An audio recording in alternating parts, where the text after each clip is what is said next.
इमरान भाई, शहबाज शरीफ साहब कहते हैं कि उन्हें नहीं पता कि एवन फील्ड अपार्टमेंट किसके हैं। भाईजान उनसे सारे जागरू को पता कितने ने शहबाज शरीफ को देखें। शहबाज इनका ना बड़ा अजीबोगरीब कहानी है। कीनिया को उन्होंने आपके लिए फोन भी किए हैं। कीनिया के सदर को नहीं, वो अरशद शरीफ इनके आसाब पे सवार है।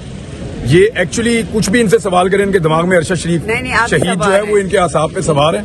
तो वो इसलिए मुझे कीनिया में उन्होंने मिक्स कर दिया। मैं कीनिया वीनिया कोई नहीं गया, मैं यहीं पे था। अब प्रॉब्लम ये है कि ये एक दूसरे को ओन ही नहीं करते। बड़ा भाई छोटे को ओन नहीं करता, छोटा बड़े को ओन नहीं करता, भतीजा चाचे को ओन नहीं करता, चाचा चाची को ओन नहीं करता। ये एक दूसरे को ओन ही नहीं करते। कोई किसी की जिम्मेदारी लेने के लिए तैयार ही नहीं है। और रल के खाने के लिए सारे इकट्ठे हो जाते हैं, इक्तदार में आने के लिए सारे इकट्ठे हो जाते हैं। जैसे ही आप इनसे कहेंगे ना जी वोट चाहिए, मियां साहब बहुत अच्छे हैं।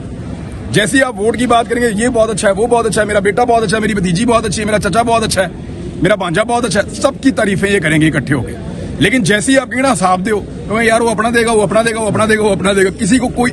यानी इमरान खान से इन्होंने हिसाब उन बंदों का भी लेना है जो अब इनकी जमातों में शामिल हो चुके हैं, लेकिन खुद अपने खून के रिश्तों का हिसाब इन्होंने नहीं देना। तो ये जब भी आप इनसे हिसाब किताब की बात करेंगे ना, इनका हिसाब बड़ा कमजोर है, बहुत कमजोर। सर कि आप इनको श्योरिटी दे दें कि मैं वापस आऊंगा पाकिस्तान, तो शायद आपको इजाजत मिल जाए। तो इस तरह की किसी उन्हें पता है ये मुझे श्योरिटी देने की जरूरत नहीं है। मैं अगर आज कहूँ ना कि मैं हमेशा के लिए जा रहा हूँ मुल्क से, तो मुझे फौरन भेज देंगे। मसला ये मैं वापस आ जाता हूँ। लेकिन आपको सियालकोट से भी क्यों गिरफ्तार किया था अगर इनको पता था? वो भी मैं बाहर ही आ रहा था, उस दिन भी मैं चाहता चला जाता। मैं एयरपोर्ट से निकल रहा था जब गिरफ्तार हुआ। मुझे पता चला मेरे घर में छापे पड़ रहे हैं, तो मैं बाहर आ गया। हो गया, वापस आया, आगे कहते जी मैं तो इलेक्शन ही नहीं लड़ना। एक पर्ची से पढ़ के उन्होंने कह दिया। फिर उम्मीदवार खड़े हुए जी, दो इकबाल शाह साहब और उनके वालिद साहब, दो उनका आमिर इकबाल शाह और उनके वालिद इकबाल शाह, ये उम्मीदवार थे। तो ये गायब हो गए। वापस आए, इन्होंने कहा जी हम भी इलेक्शन नहीं लड़ रहे जहांगीर तरीन के मुकाबले में।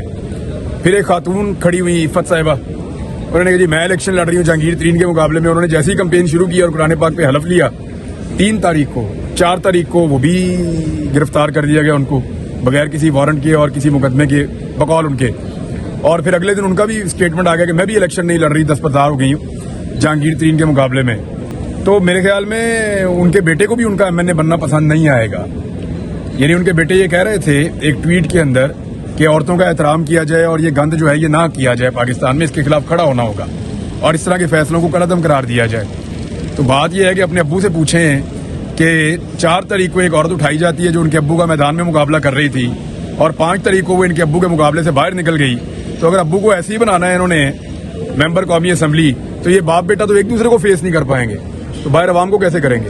अगर ऐसे जीतना है ना, तो फिर जहांगीर तरीन साहब अपने नाम के साथ शरीफ लगवाएं, फिर तो बनता है कि उनका भी ऐसे जीतना।